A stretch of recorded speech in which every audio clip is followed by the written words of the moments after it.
Hello, everyone. Welcome, and thank you for joining us for this artist talk featuring Lawrence Agyei. I'm Trevor Power. I'm the art gallery curator here at MCC.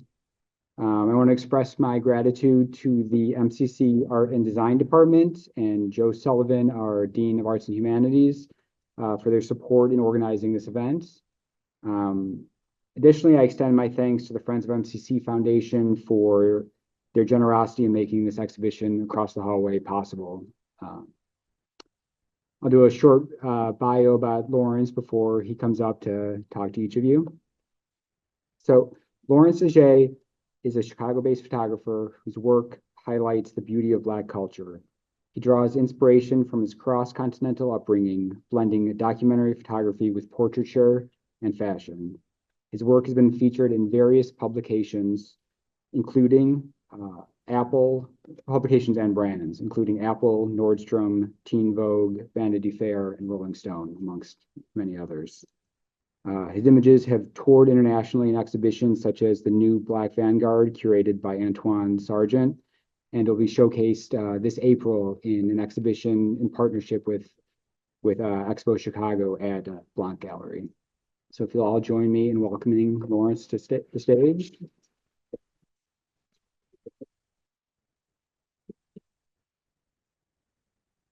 Hey, good afternoon, everyone. You guys can hear me? You guys can hear me now? Yeah, perfect. Okay. Thank you, Trevor, for the intro. Thank you to the whole MCC team. Trevor reached out to me last year. Pretty much was saying that he had an interest in showing my work here at the space, and I was like, yeah, sure, that'll be beautiful. Anytime somebody wants to do an exhibition or like a group exhibition with some of my work, I'm always up for it. I think it's one thing seeing the work online, but it's totally different when you see it in person in print. It just adds a different type of layer to it. So working with Trevor has been an absolute pleasure. So thank you very much. But quick little story about me. I was born and raised in Italy, lived there for 17 years. Then I moved to Chicago in 2007. And I always had interest in documenting since I was a child. My father was a cinematographer, did a couple of like independent films in Italy. So cameras were always at the house, pretty much everywhere. So as a kid, I would pick up those cameras and just try to like recreate, my favorite scenes from like my favorite movies with my friends. So the art of documenting has just always been there since I was little. And then when I moved to Chicago, when I moved to the States for the first time, um, during my senior year of high school, I needed an art credit to graduate because all of my credits, my time in school credits did not transfer to the school here. And initially I wanted to do painting because I also love drawing, I love colors. But the painting class at the time was full, and the only class that was open was photography. And it was an analog photography class, so nothing was digital. They taught us how to develop black and white film, color film, how to scan film, pretty much anything to do with like dark rooms. And yeah, since I took that class, my teacher um, pretty much saw something in me at the time when I was, going around with my little digital camera, and he just pushed me to continue to take photos. And since then, it's been, I've been shooting since then. I would say professionally since 2010. And yeah, we're here today. So today I kind of wanted to talk about some of my work, some of the images that we have here at the exhibition, but also wanted to talk about personal work and how that transitioned into commercial work and directed. So before we get started, is anybody here a photographer? Okay. Hobby. Okay. Okay. Still shooting. All right. And you guys are like into like digital photography or like film photography? Yeah, film. Okay. Okay. Digital. Yeah. Smartphones, they've been doing a lot of like cool stuff with their cameras, but film as well. It's just that film is just getting so expensive. It's insane. But that's another topic. But yeah, let's get started. So the exhibition is called A Journey. So pretty much just me going through some of my work from the past and present. Um, so one thing I didn't say is that my parents are both from Ghana, originally from Ghana, then moved to Italy. And I went to Ghana for the first time in 2019. And one thing that I always wanted to do was to connect with the creatives in Ghana. So I spent pretty much like a month collaborating with different photographers, stylists, models. So we can go to the next slide right now.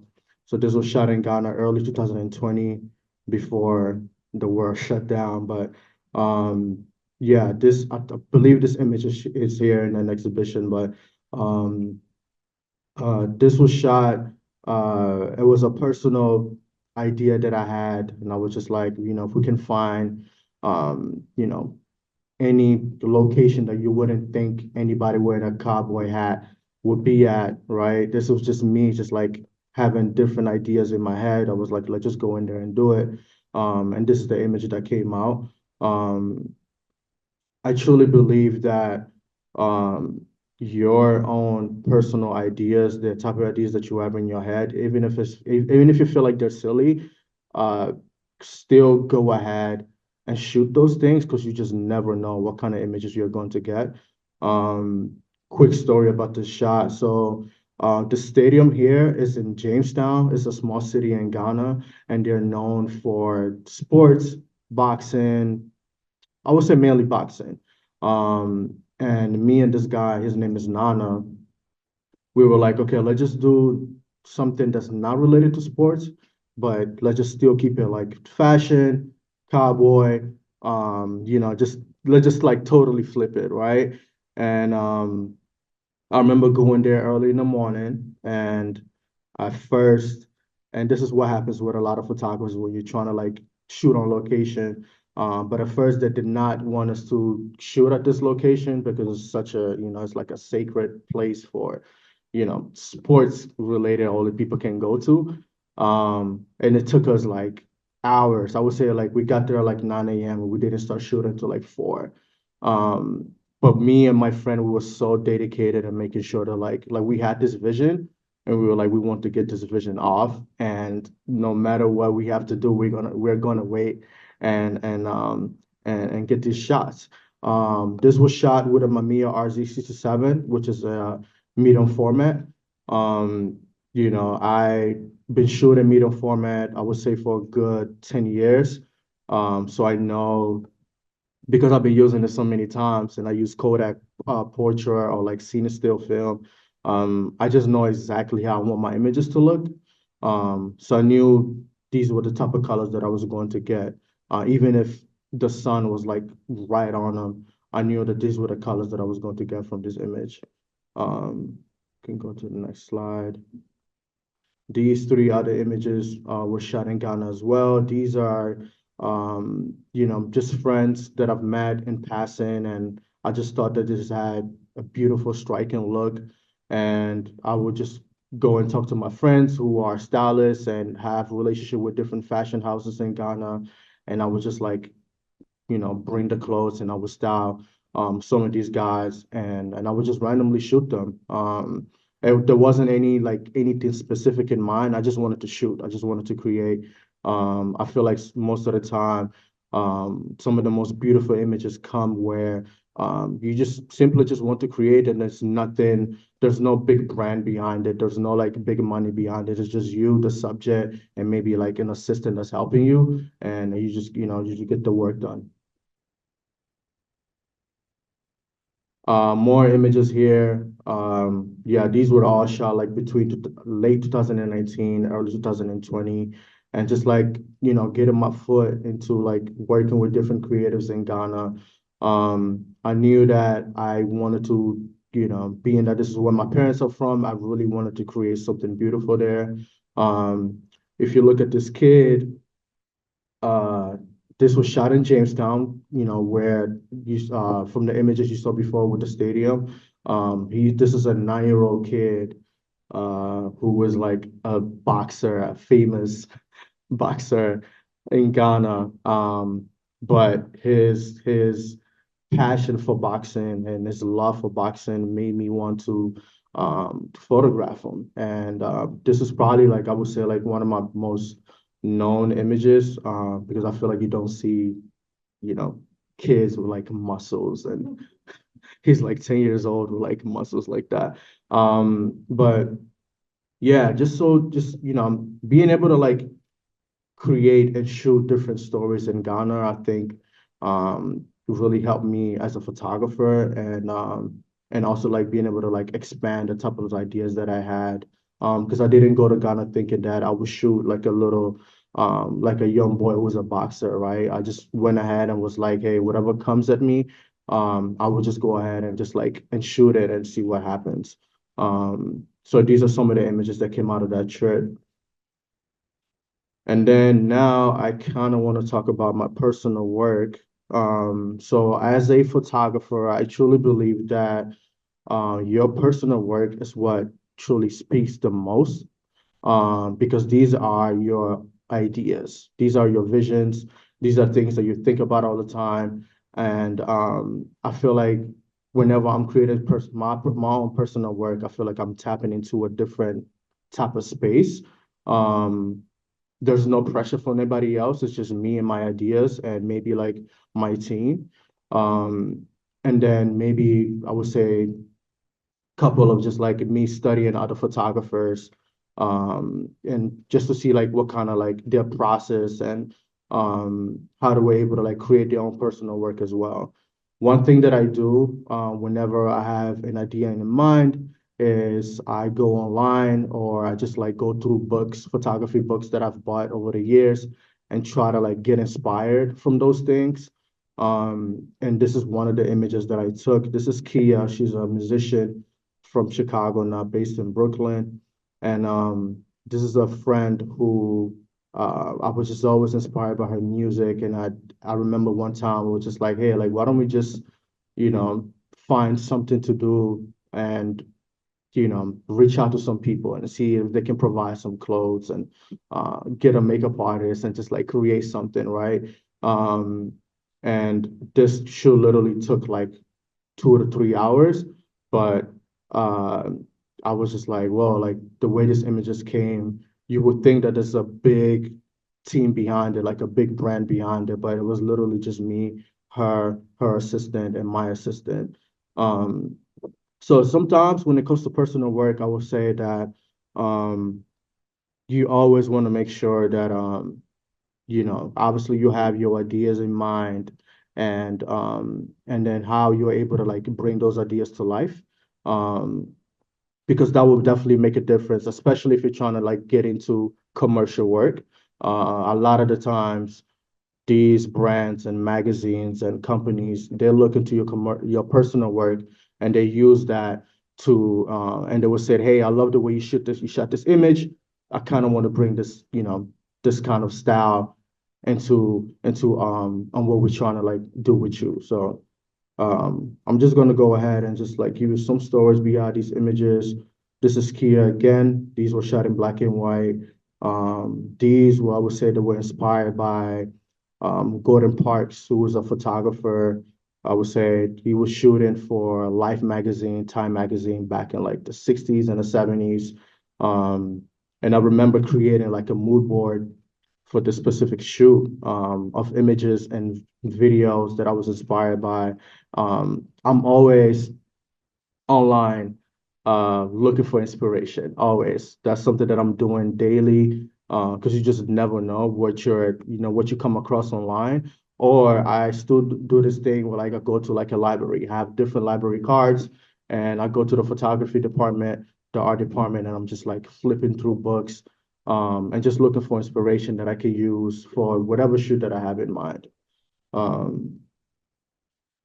Recently, I got to photograph Leon Bridges. He's a good friend of mine for a long time ago, but this was the first time that me and him got to work together.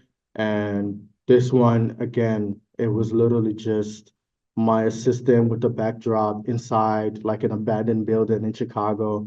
And there was light coming from the window. So I knew that once I would get the shot, that the light would just reflect beautifully on Leon. And this is the images that, this is the images that came out. Um, I would say that sometimes, especially with shooting with film, you just don't know if the image is gonna come out right. There's always that nerve that you have in the back of your head, but once you get the negatives and then you scan those negatives, you're like, okay, like I had the right light measured and everything. Just the settings were properly done in the camera. Um, this other image next to Leon, this is a friend of mine. This was shot in London in the UK probably like 3 years ago. Same, he's a good friend of mine, and I was just, we were walking around the park. I was just like, hey, I think this is a beautiful park. Why don't we just get a shot and see what happens? Nothing too crazy, but I still love his face expression and the way he's standing and the background. I just think that it came out to be a beautiful image. And then this one here, the one in the blue, that is one of my good friends, Aziz. The story behind this image, I remember specifically, this was around the time where I felt like I was just constantly doing commercial work and I wasn't inspired by the commercial work that I was doing. And and I was just like, okay, I need to break out of this feeling, this zone that I'm feeling. And so I remember just reaching out. I had this film that had been sitting in my fridge for months. Because when, most of the time when you shoot a commercial work, you're shooting in digital, you're not shooting in film because these companies want to be able to see the photos right away. So I had this film in my fridge. I reached out to my friend and I was just like, hey, let's just go outside. Let's just take a walk and see what can happen, right? And I remember this was like late summer, probably around like 6 p.m. So like, the sun is starting to come down. There's that beautiful blue hour. And the film that I was using was Cinestill 800T. I'm not sure if you guys heard of it, but it shoots beautifully in low light. And I would say around like 7 p.m., that's when I took the shot and honestly not thinking of anything. I just really just wanted to go out and just like shoot and see if anything an image or two will come out of it. And this is the images that came out, and I was just like, yeah, like this kind of put the battery back in me to go ahead and create more personal work. Because at that time I was just literally doing commercial upon commercial upon commercial upon commercial. After a while, because you're building off of somebody else's idea, there's no like you're pretty much just building off them and you're not focused on your own ideas. So I feel like after I created this image, that kind of like put me back into going back outside and shooting more personal work. The next one, another shoot that I did with a friend. And one thing that I want to say that a lot of these people are close friends of mine. They just so happen that like, some of them are stylish. They have, this beautiful look that they have. And I just get to be around them and I get to shoot them all the time. So I would say for photographers, up and coming photographers, like or if you want to get into photography, always start shooting with your friends, your family members, because with that, you get to like really practice how you want your shots to look, how you are able to like direct your friends or family members. Because then if you do want to move into the commercial space, then you can use what you learned with shooting your friends into the commercial space. These two images shot in LA. I would say the one with the Kobe cloth that was shot around the same week that Kobe Bryant had passed. And me and my friend decided to go to this barber shop, and they just so happened to have this Kobe Bryant cloth, and I was just like, this is perfect timing for me to take this shot. Yeah, and it just came out really, really good. All of these were shot in medium format. None of these were shot in digital. So just, imagine me measuring the light, making sure that there's enough light for these images to come out this way.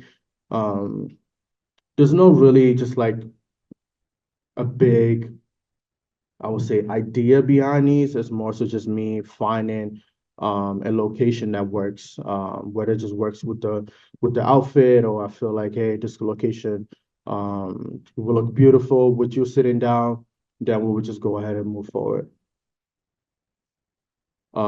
Yeah, more personal work here.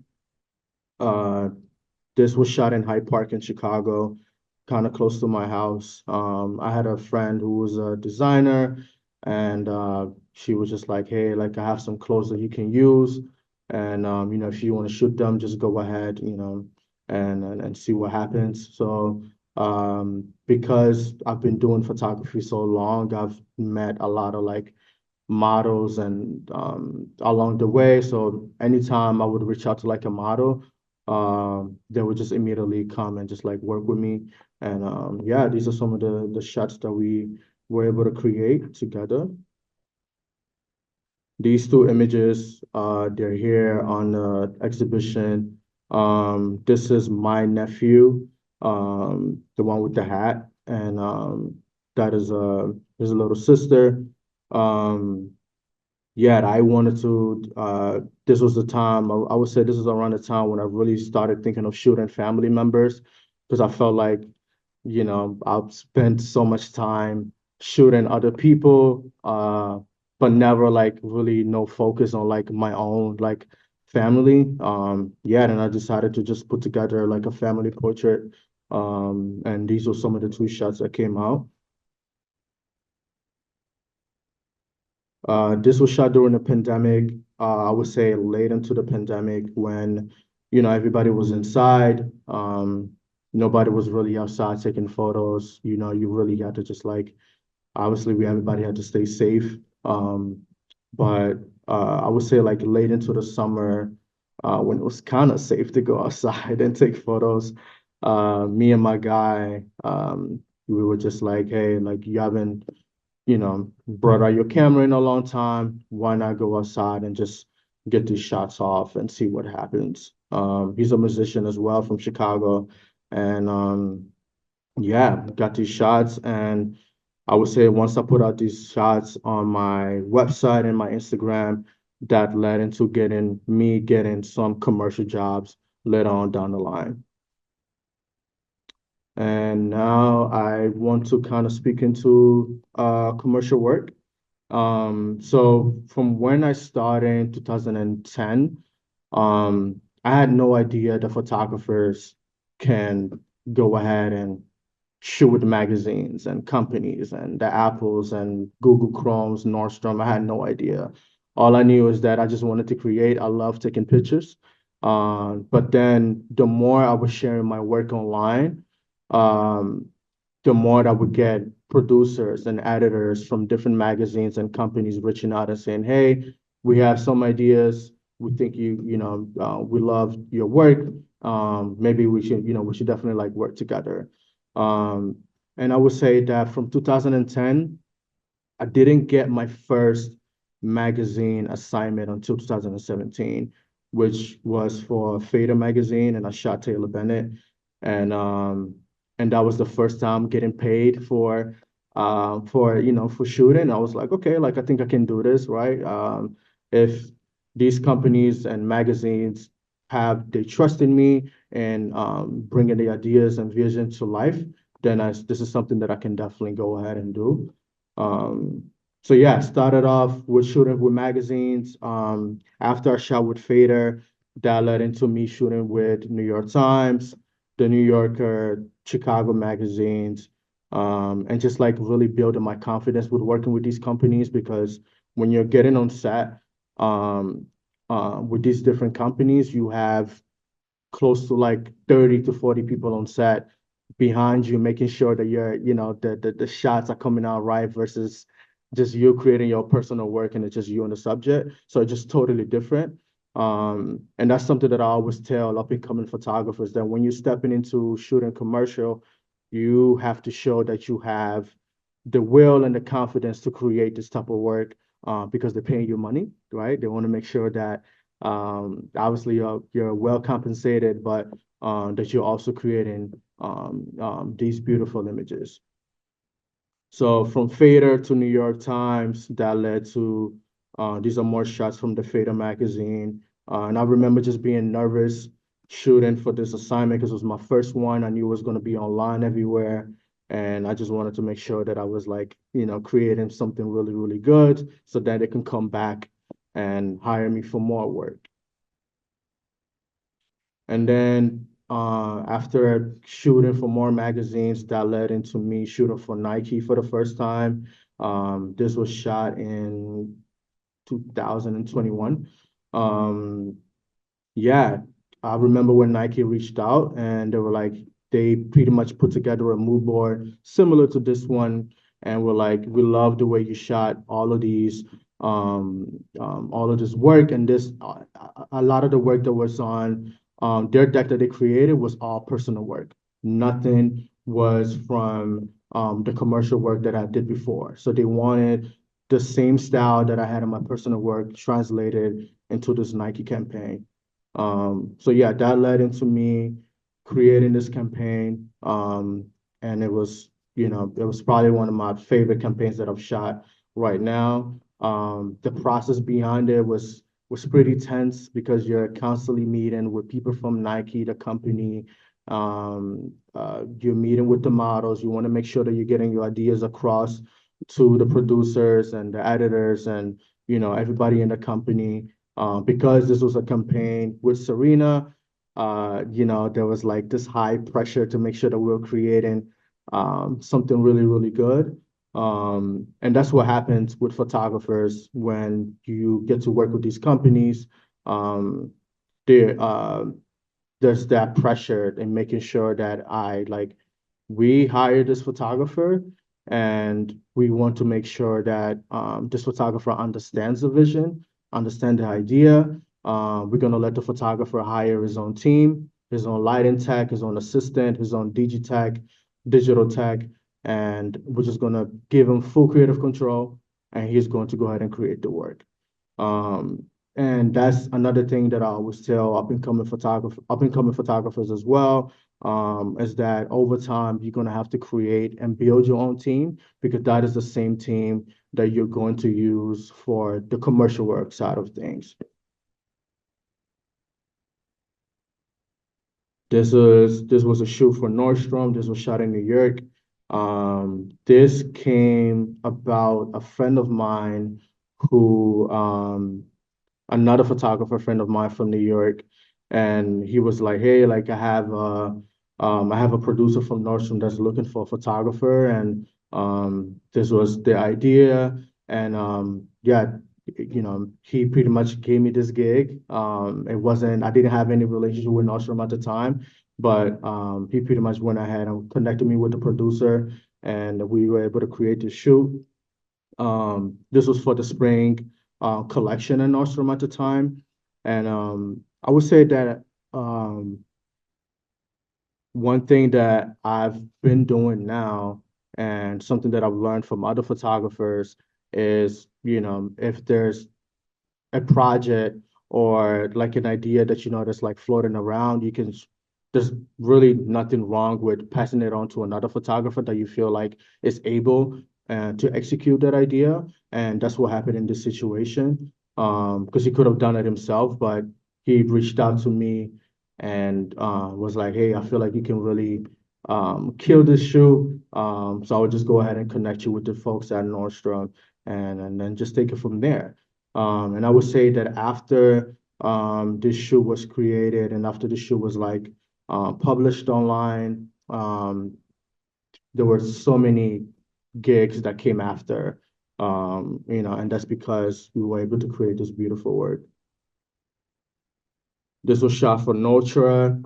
It's a fashion store in Chicago, and they had a collaboration with the Jordan brand.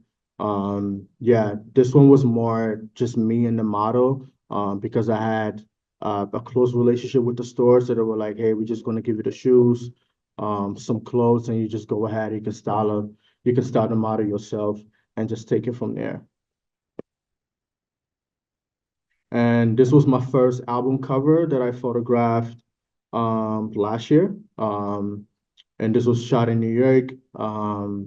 This was my first time shooting an album cover, so I didn't know how to like pretty much approach it and the way the record label wanted me to photograph this artist. But in the end, it pretty much worked out well. I had me and the artist had multiple conversations, and which led into this image. And I would say, like, for photographers, one thing that we should do all the time is learn how to communicate with our subjects, because you want to make sure that they understand what you're trying to get across. If they don't get it, then that means the image is not going to look right. So I feel like with most of the people that I photograph, there have been multiple and multiple conversations that I have with them, and that eventually led to them being comfortable in front of me, not nervous, because a lot of the times when we get in front of a camera, there's this, we get nervous, I get nervous. But then through those conversations, you're able to, like, go ahead and create these images. And then we're moving to directing. Last year, I put out my first short documentary film. I always wanted to get into directing. That's always been, I would say, my first love before photography. Photography just happened to be the first, vehicle path where I went ahead and, built my visual language. But because when I was little, taking it back to when I was little, my dad was a cinematographer. I was like, okay, I think now that I've have a real sense of how I want my work to look like, I kind of want to bring that into motion.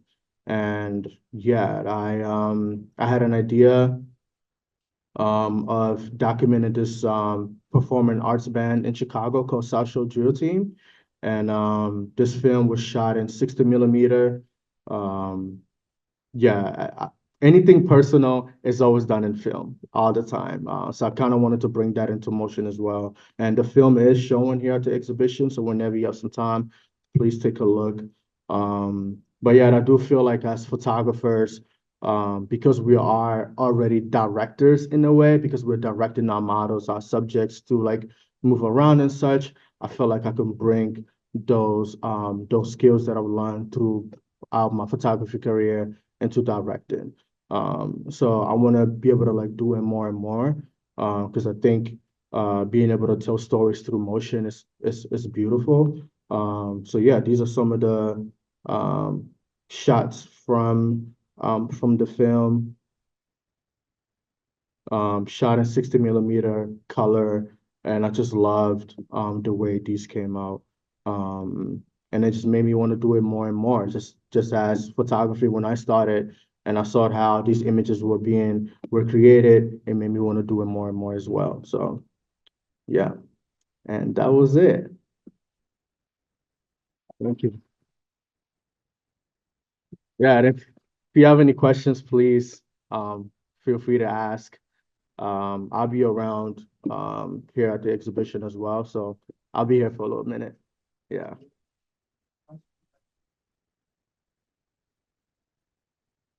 Yeah, yeah. Can I ask what your dad's response to the short film was? Mhm. Because he's a cinematographer. Were you nervous to show it to him? Yeah, I was 100% nervous. You know, the idea of calling myself a director is still kind of foreign to me because I feel like I haven't really like done much to call myself a director. But I just knew that I just wanted to do something. I just wanted to go ahead and like do something in motion. So when it was done, it took about almost like a year to edit the film, color the film. I had a friend who composed the music for the film. So it was a whole like process behind it. So once we did a screening for it, I almost like chickened out because I was like, wow, I can't believe I'm about to show something. 'Cause, you know, people know me for my photography, not for motion. But the response beyond it was incredible. When the team saw it, they loved it, and that was, you know, I was just like, after that, like my job is done. That was pretty much for them. So yeah. Mhm. You mentioned forming, Yeah. and could you say a little more about that? Like, are they like freelance that come on for a project, or how does your ongoing? Yeah, I would say definitely freelancers for sure. And when you're in this industry, you meet so many people all over, whether it's here in Chicago or New York. So then once you find those people that you feel like you have a connection with and understand how you want your lightings to look, or how you, if you have an assistant and you let them know that, hey, like this is how I want my models or my subjects to look like, and I feel like there's like some sort of understanding there, then you just like put them together, and you form a team that way. I would say like now that I work with like two different teams, one here in Chicago, one in New York, because the way people work in New York is different from the way people work in Chicago. So I know like if I get certain gigs in New York, then I know exactly who to reach out. Or right now I have an agent, so my agent knows how to like reach out to like different stylists and different first assistant, second assistant, lighting technicians. There's so many different ones. Everybody has different skills on how to like light different subjects. So then I would just go ahead and like reach out. But that also depends on the project as well. If it's a project where it's like heavily fashion, clothes, and they want like really bright colors, then I know that I have this lighting tech that I can reach out to that knows how to do that very well. So I guess it's just building relationship in the industry, and just building that community. So then you're able to like reach out to different people and see, yeah.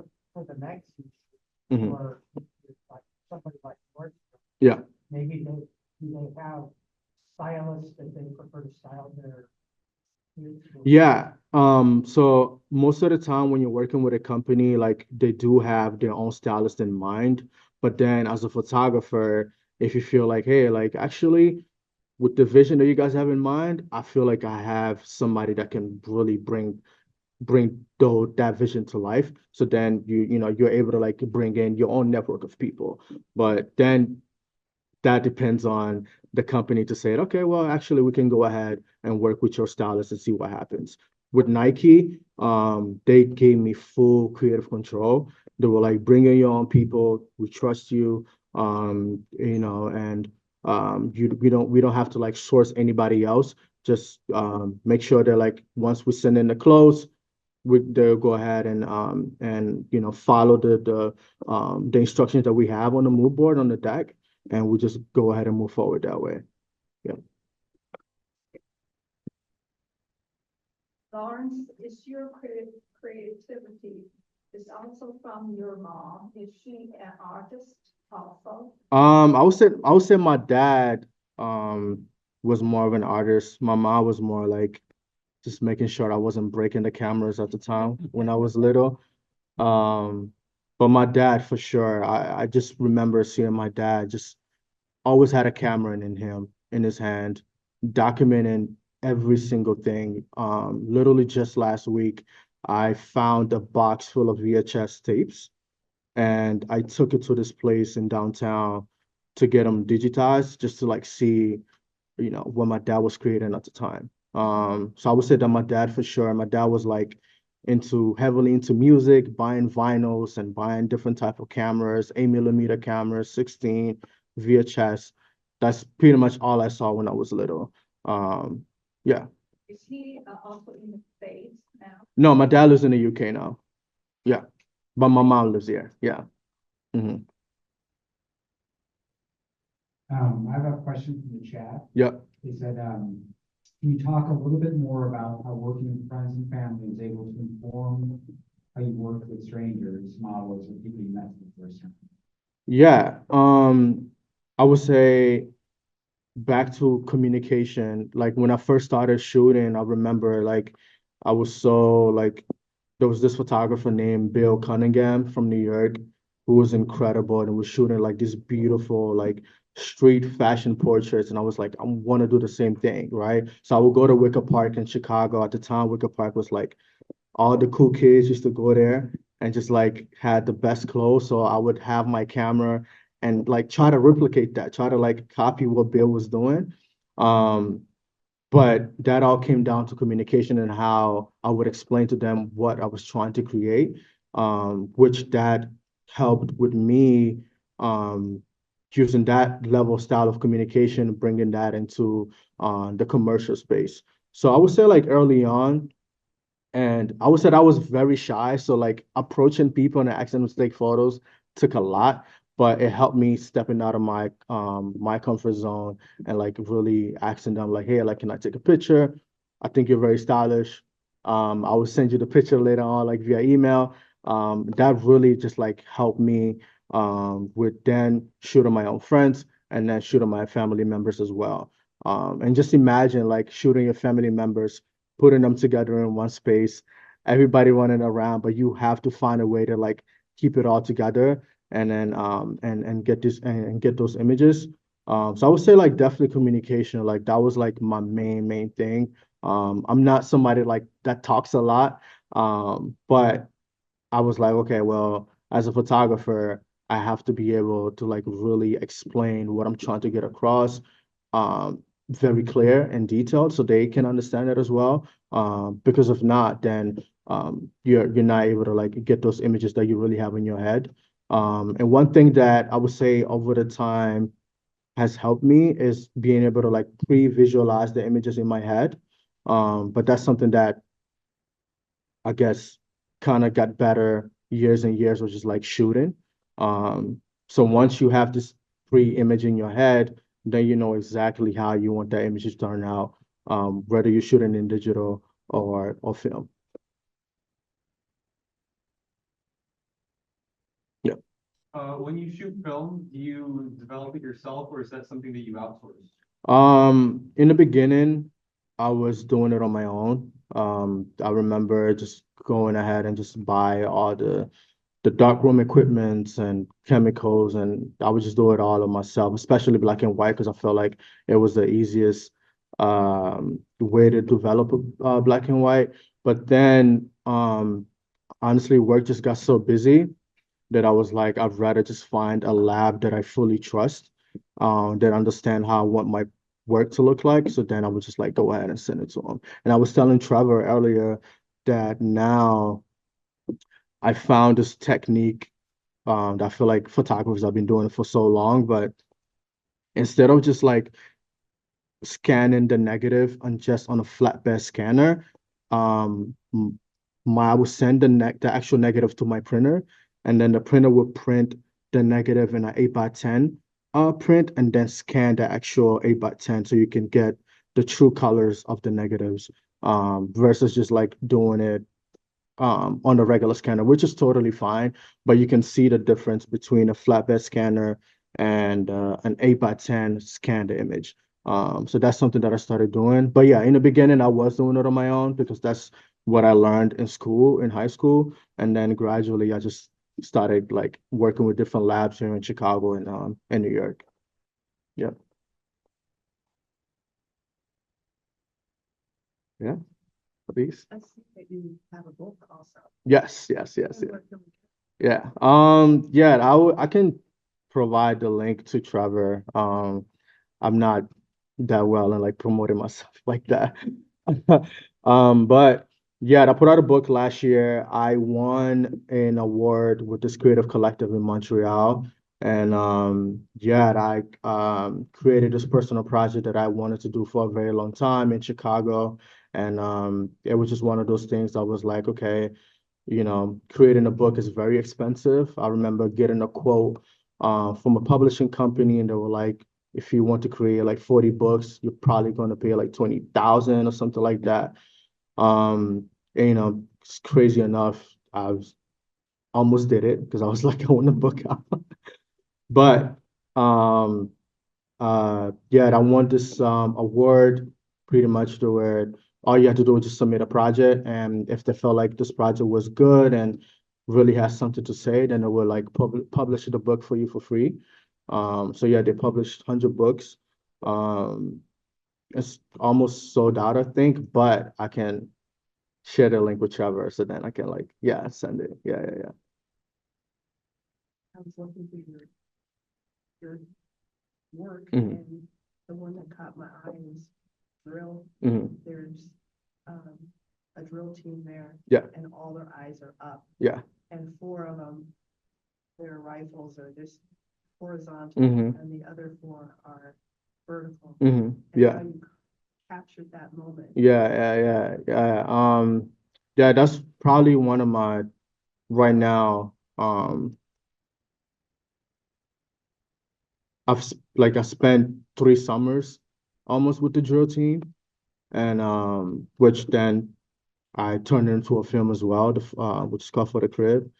And yeah, I just felt like the drill team had been around for decades, but there hasn't been any like full documentation done of the drill team, and they've performed for, I don't know, Kanye West and Chance and Obama. They performed for a lot of people, but you can't really find anything solid online of them.